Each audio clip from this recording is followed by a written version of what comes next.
Yeah, so UP is Unlimited Potential. It's a networking group for young IT professionals. No? Huh? Not young anymore. Well, I don't qualify. Just IT professionals. IT professionals, predominantly younger. They have a lot of events, probably bi-monthly. Every month, yeah, okay, so every month. And there's free beer and pizza, so that's always good.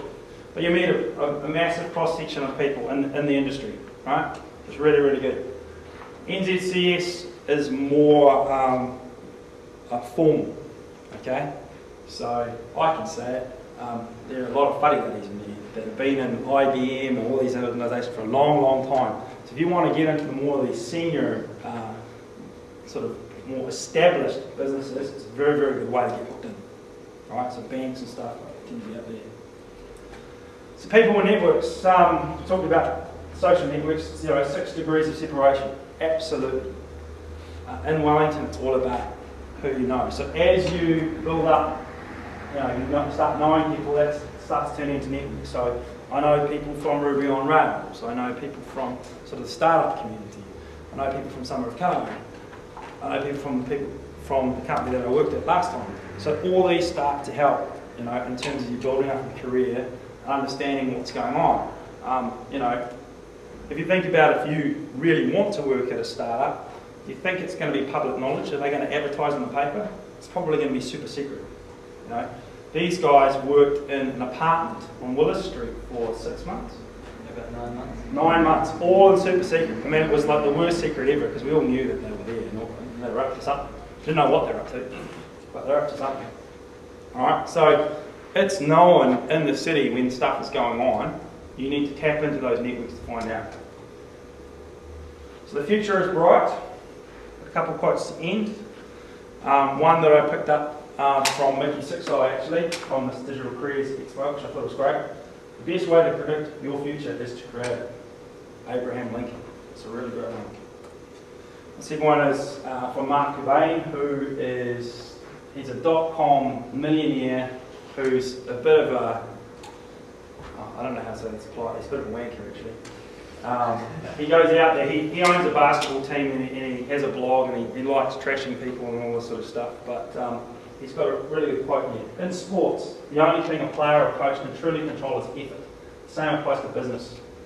The only thing any entrepreneur or salesperson or anyone in any position controls is the effort. Right? So if you want to go into a job and coast, the government's down the road. Right?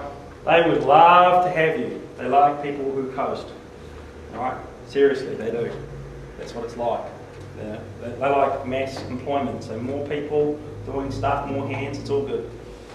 National government think there should be less hands, but they just...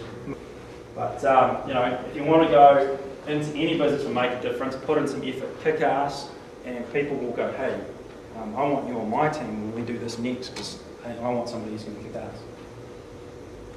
So that's basically it. Good luck. Any questions about that? Statements or... No? Silence?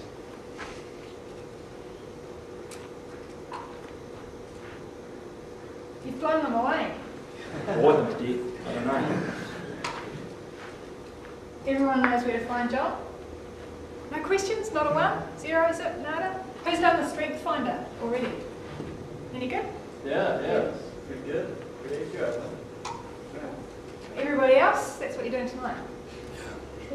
One thing I will say is, you see I deliberately didn't really say one is better than the other. Is a startup better than being a consultant or being an employee? That could be controversial, but what I would say is, think about that environment, right? Think about the people and things there. Going into a business like that gives you a strict environment. So it could be a services industry, could be someone like IBM or a bigger firm. When you start, your career is quite good because it gives you that structure. Learning the business process and how things work is really, really important. Because if you go into a place where they've got a good sales mechanism and good agile project management or whatever it is, then as you learn that, it gets ingrained in you just to get in the start. Right? So then when you go to somewhere else, you take that with you, you know. So I can say, and I'm worst offender, startups were quite loose sometimes, and it can be to our detriment because you don't quite get the same benefit. You know, I worked at a bank, and if you weren't there by 9 AM, 9:01, the phone call was from my manager. Where are you? I was like, but you know, you were always there by 9 AM. This is the way it was, right? And you know, one of the lead software departments of that particular bank worked in silence because that particular manager did not like people speaking. Right? So if you got a phone call, it's like, I'll ring you back. Complete silence, you know. I wasn't allowed to wear headphones because that was like not good for the public perception. I'm on the 5th floor of a closed building.